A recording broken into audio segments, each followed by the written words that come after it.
Hey guys, welcome back to the channel, and today we're going to be reacting to SB19 and BINI's interview on the Billboard Part 2. Guys, if you haven't seen Part 1, check it out. It was hard for us because we didn't have no captions. Yeah, but now we have the captions thanks to you guys again in the comments. Y'all said, left the links. So let's see if you got captions. I guess we're going to do another third and then do a third part to finish it off. Okay? Let's see. Especially in the last few months, we've seen so many concerts with so many P-Pop groups and selling out constantly, and the launch of so many new groups as well. So it's obvious that the Philippines can see it, the world can see it, and you guys are leading the way for what's happening. That's amazing. I guess I'd like to go into next. What do you admire about each other's groups? So, wait, hold up. So the guy he's like, by blood, he's not Filipino, but he's lived since he was a kid in the Philippines. So he understands, and I'm sure he speaks it too. Hold up. Okay. Gwen, what can you say that you admire about... Oh, and also, when they say BINI Gwen, BINI Colette, BINI also is kind of, means miss. Oh. So when they say BINI this, like, it makes this Miss Colette, you know. And so we had Miss Josh. We had Miss Josh there, yeah. There was Miss Josh. SB19. Our two years, SB19. Yes. Ako Oh, what happened? Mic drop. Grabe naman dito ako. Sorry. Mic drop. Yes.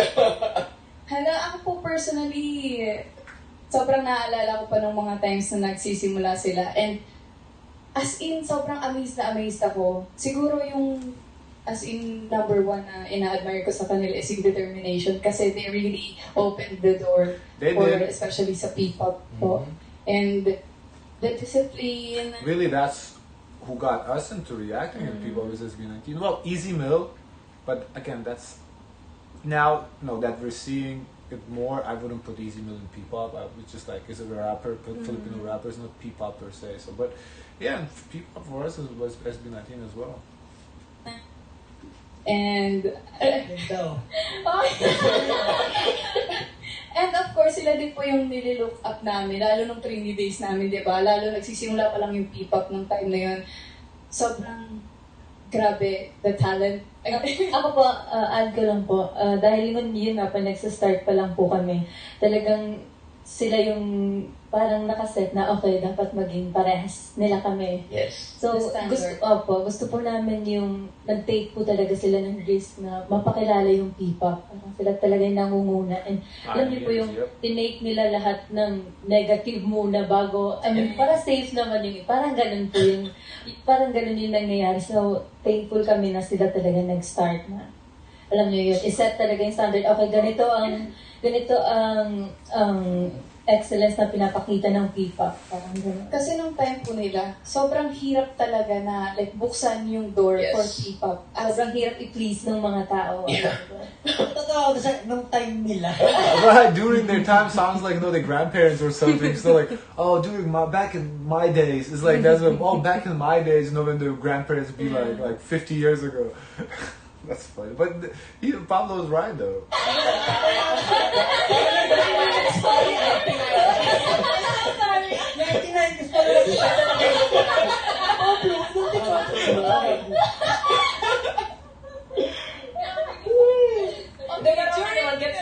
Gets naman, nung time nila.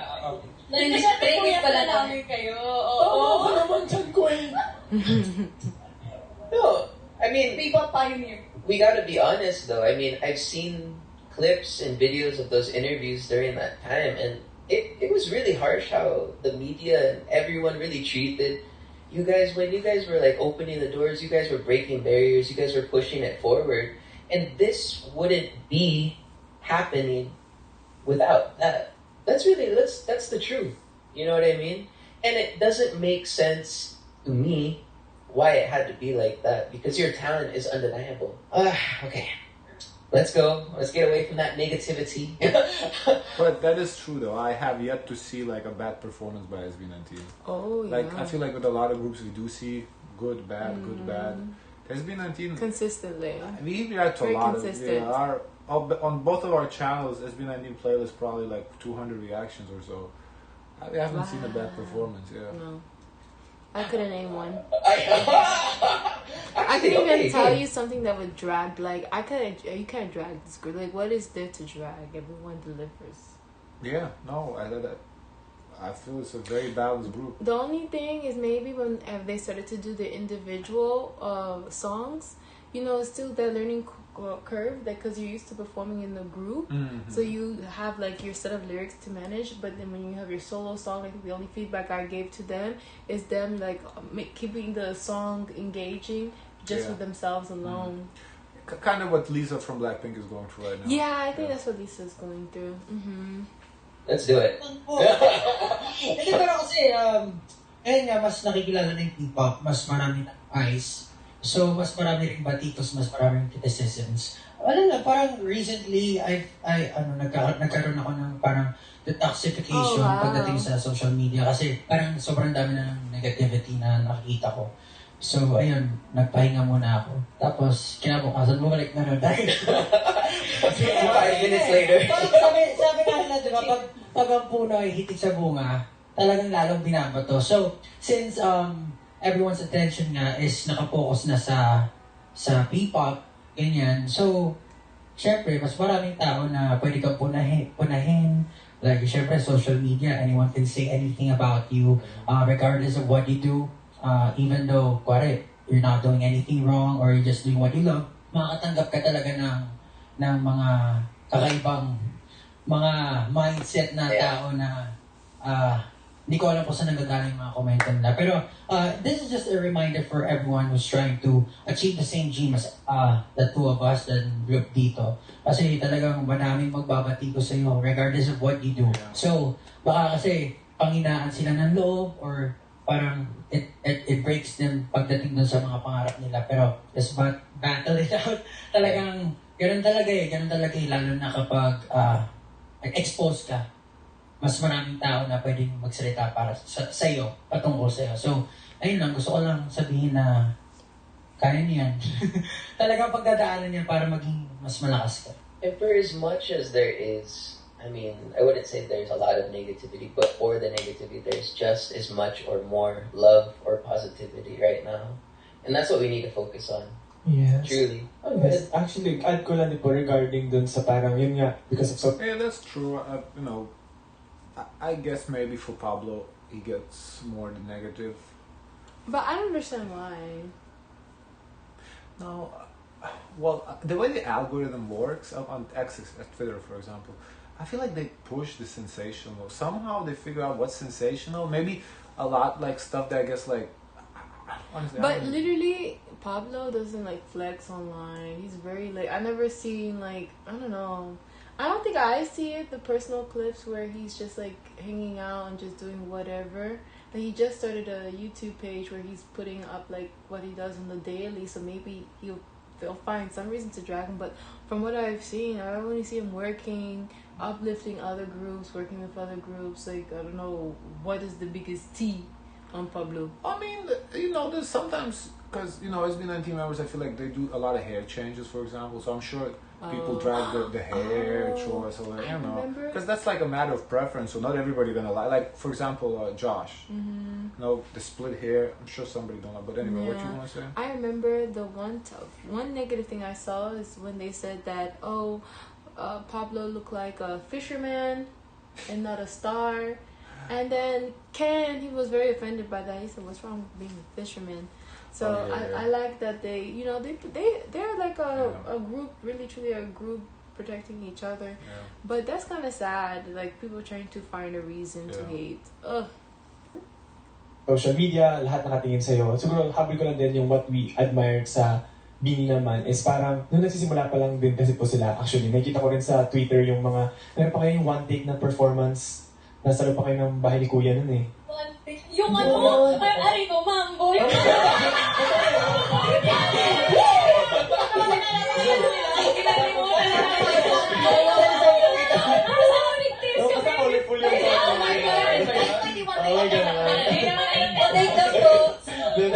Parang, di ba, asa na ako yan. Basta parang, what we admire din sa BINI kasi na parang ang daming, di ba, ang daming ng matangay. Pero the way they present themselves, parang totoo pa rin. So, feeling ko isa rin po, bukod sa, syempre, we know how talented they are. We know how... I agree, because they're not trying to give off, like, any type of, like, image that they're not. Like, when we saw the interview that they did, and how they had, like, their attitudes, it's, like, so positive, very, very, very, very, like, not trying to be someone else. They're really trying to be themselves.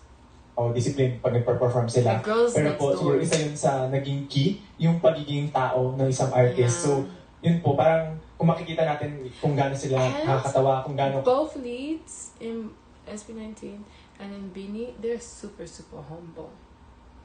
Like, I would have thought Joanna would have been like front and center and trying to be seen, but she's like letting the other girls have their shine, their moment, and she's not even talking too much in this interview either. She's very relaxed, and Pablo too. He's very relaxed. He's letting like everyone have opportunity to talk. Sometimes, honestly, in some interviews, he's like Stella's the lead. Yeah, Stella takes over. Yeah, so it's balanced. Because when you see like other groups, they have like a clear lead, and they do lead things. Like they do all the interviews, all the talking. But here we get like other members talking. You know? Also, I think why that is, they all fluent in English, because you know in the Philippines they speak English, so everybody can speak English. So when we do the English interviews, they feel comfortable. You know, maybe in some of the Koreans group we react to, there's only certain people that kind of seem like they're leads because they're like the only ones comfortable speaking English. So no, that might give that impression. My thing is that they can also speak in their own foreign language and have a translator underneath, because that happens too. Because sometimes Justin, Josh, they don't speak like in English completely. They can go into their native language, and they have like the translator do their job is to translate, which is okay because we live in a global world. You don't have to speak English. But I would like to hear the artist speak and say something and feel confident to speak in their own words, because oftentimes translator does not convey the artist and who they are as a person, you know? Totoo sila. Actually, ayun nga, parang lagi kayong lumalabas sa mga feed, parang matutulog na ako, lalabas kayo. Nakakatulugan ko yung mga super haba na live nyo sa isang app. I wish Ken did a little bit more talking. I feel like he's a little shy. He is shy. I think it was that remember when we did like our first reactions and we were kind of like figure out biases, and people were saying that Ken is shy, if I'm not mistaken, because I think that was Ken that they were saying he's actually shy. Well, I'm impressed with So, Justin. yung mga ganun yun, na nakakatawa yung mga pinaggagawa nyo, yung mga, parang hindi kayo, alam nyo merong limit, pero hindi kayo nahihiya or natatakot na, kasi normal yung mga bagay-bagay. Meron mga topics na parang inisip natin, celebrity sila, dapat hindi sila magsasabi or gagawan ganito, pero parang nakaka-inspire siya sa lahat ng tao na nakikita nila na even though you're up there, you're still a human. Parehas pa rin. I think that's basically what you call P-Pop. That's how you define P-Pop. Kasi authenticity namin yun, tsaka yung personality as being Filipinos, hindi yan katulad ng ibang countries na replicate or hindi sila makaka-relate eh. The humor, yes, original. Diba?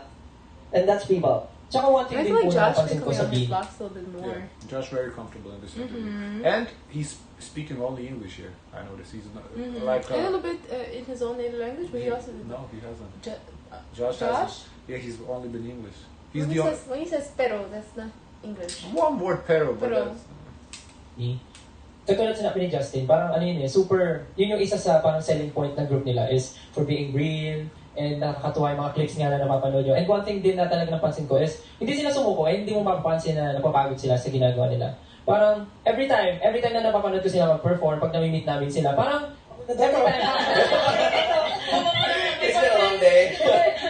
Babaguhin ko ba ulit? Hindi, super happy sila. Nararamdaman ko yun. And I think they really deserve kung ano yung nangyayari sa kanila ngayon. Kasi, alam mo naman na, nung time na nagsisimula sila, syempre, alam mo yun, parang, nasa isang lugar sila na parang kailangan gawin nila yung kailangan sabihin sa kanila. And sabi ko, parang, gets ko na to. Gets ko yung ganitong klaseng idea and paano binuo yung ganitong group. Tapos all of a sudden, nakita ko parang lumalabas na yung totoong sila. Like, nag-joke na sila, parang nagiging maskwela na sila, and may personality na sila. Sabi ko, parang ito talaga yung BINI. And this is yung nakikita ko na parang mas mamahalin ng mga fans nila. And true enough, nung nakilala nga sila isa-isa, talagang mas nag-boom talaga yung BINI lalo. And yun yung nagustuhan ko sila, parang nagustuhan ko sa kanila, parang nakakatuwa pala talaga sila. Kasi pag minsan nag-meet kami sa event, parang hi lang talaga, hi, hello. Pero nung tumagal-tagal na, parang nakikita ko, mga kalog din pala yung mga to. And base nga po doon din siguro na answer na to ni Pablo before, P-Pop, for us, ang P-Pop ay sumasalamin sa buhay ng isang normal na Pilipino. So, tama, salamin. So, parang kaya rin masasabi nga natin na talagang super relatable and super Pinoy talaga ng P-Pop kasi nga, tayo lang nagkakaintindihan kung ano yung pinagdadaanan ng bawat isa. So, I guess, yun po yung nagustuhan ko personally sa BINI. Ang gusto ko sa BINI, music po nila. Yes. Siguro po lahat sa lahat naman ng P-Pop groups. Kasi yung music po namin SB19 para laging galit sa mundo eh. Parang, gano'n kami lagi. Kaya kami sasabihin parang galit. Tapos parang sobrang refreshing kapag napakinig ka ng music ng ibang groups na, syempre, may favorite akong kanta yung lagi. Hindi ko talaga kinakanta. Kasi hindi mo kapag nakikinig ka na SB19 tapos nasa biyahe ka, galit yung kanta, tapos galit ka lalo. So, gusto mo parang light lang. So, yun yung isa sa mga pinaka-nagustuhan ko sa kanila kasi talagang yung music nila, very light. Yes. Siguro yun din yung magsasabi na yung difference nila sa ibang grupo. Tsaka yun din pala, ang hirap ko. Well, I feel like SB19 has light songs too. Like Moonlight is light. Moonlight doesn't make you angry. What does it mean, light? Like kind of just airy, poppy. Because like Gento is like angry song. I get what Pablo was saying. Like for example, Gento, like Bazinga also, Bazinga, that gasolina, eh. You know, like so. Some songs SB19 songs are like angry, but they do have lights like Moonlight, ready for them. They don't like poppy songs. You know, where just you don't get angry. Kind of like Cherry on Gento make you angry? Yeah. Not angry, but it riles you up. It like pumps you up. Like, you know, like a squat song. Gento could be like a squat song. You put weight in Gento and you want to go down, you know? So that's how I see it. Sobrang complicated nung tanong na what is P-Pop, what makes it unique. Pero sa totoo lang, madali lang naman talaga sasagutin. Parang pinapakomplika lang natin. Hindi, sa totoo lang. Kasi di ba, parang lahat naman tayo iba-iba. Iba-iba tayo na tao. Though, lahat tayo may mga same din, kumbaga. So, we have our differences, but at the same time, we have our similarities. Ang galing mo doon, we have our similarities. So, technically, if you try to be yourself, you're already doing something unique. So, bakit mo papakomplikahin? And I know naman na ang mga audience natin, hindi naman mga bobo. Hindi naman. Let's be honest. They will know if something is not authentic or something is not true or ayun nga, kung peke. So, yun yung nakikita ko yung napapanood ko sana na very, lang sila, parang normal na mga tao, talagang pinapakita nila yung sarili nila, tapos talagang yun yung nakaka-attract ng mga audience. And I think kapag nag-perform kami sa ibang bansa or saan man mundo, parang nakakatakot. It's scary to think na paano tayo magpa-perform, but yung pinaka-answer talaga doon, what makes us special is being ourselves eh. So kung magustuhan nila tayo dun sa pinaka-authentic na sarili natin, I think yung pinaka-successful na pwede natin gawin para sa P-Pop or para sa culture natin. And if they came to love our culture, then yun na, start yun na yung meet siya ng lahat. So yun lang, yun gusto ko sabihin. Hindi naman kailangan talaga. Pablo for class president. I totally agree. I mean, I was having a conversation with Sir Gary V the other day, and we were talking about this. What can we do to further what's happening right now in OPM? And it's a simple answer. Be yourself. As cliche as it sounds, being yourself is the way that this whole thing will go further. Because what we want the world to see, we want them to see Filipino culture, we want them to see Filipino identity. And how do you do that? Be yourself. Be yourself. The power to tell a story. And I guess that's where we stop, I think. The power to change. That easy. May sabihin din ako dyan. Yeah, I think that's where we stop. Was that Ken talking? Kasi what is scary is, usually if as an artist, you really have to offer something to your fans, right? So, minsan kasi kung sinasabi ng fans mo, like, it should be like this because you're an artist, you can glamour to bring people. But the truth is, to me personally, I'm not an entertainer, I'm an artist. So, in making art, the audience comes last. That's not me personally. Yun yung sinabi ni Nico sa, sa, producer rin so yes. Yeah, sobrang na-inspire ako sa movie. Recruitment tol? Ano yun? Recruitment. Citation. Ayun, sobrang na-inspire ako sa nabi niya. So, ayun, yeah, That so says a lot. what I like about being is definitely knowing people, Yes. I think, and hopefully, ipagpatuloy na rin ako ng classic way. Kasi, I think that's what, kumbaga, yun nagustuhan ng mga fans sa akin.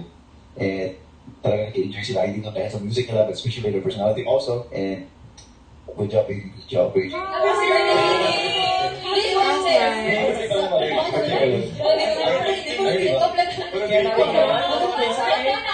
Narito naman ang mga mensahe ng mga That's why it's very scary talaga for artists na maging kumbaga maging totoo sa sarili nila. Kasi usually namamanipulate talaga tayo ng mga tao. Nagkikita sa atin kasi natatakot tayo. Kumbaga, kung ano yung meron sa atin ngayon, it might be, kumbaga, parang maglaho na lang talaga biglaan. Kasi hindi natin alam, ipuwasan, bigla na pala tayo bumagsak yun. So, iniisip natin palagi yung nag-overthink tayo. And it's very normal for people, especially as an artist, na mag-overthink din. Kasi yun yung ano natin, kumbaga, kung masaya yung ibang tao, masaya din tayo. But usually kasi nawawala yung pagiging, nawawala yung pagiging, what you call this, yung humanity mo. Kumbaga, yung creation mo, nawawala yung art mo, kung ano talaga gusto mong gawin. Kasi gusto mong sundin kung ano yung gusto ng mga tao. But, yung gusto ko lang sabihin na, sana ma-encourage yung mga tao. Gusto gawin nila yung gusto nilang gawin. As long as they're happy. And huwag sila magpa-manipulate. Okay. Don't Ken for president. So no longer Pablo. Move on. Pablo used to be vice president, but it's Ken for president. The landscape of P-Pop. Alright, let's wrap it up here. Guys, of course, let us know your thoughts. Don't forget to like, comment, and subscribe. Join the Discord, and as always, share as much kindness as possible.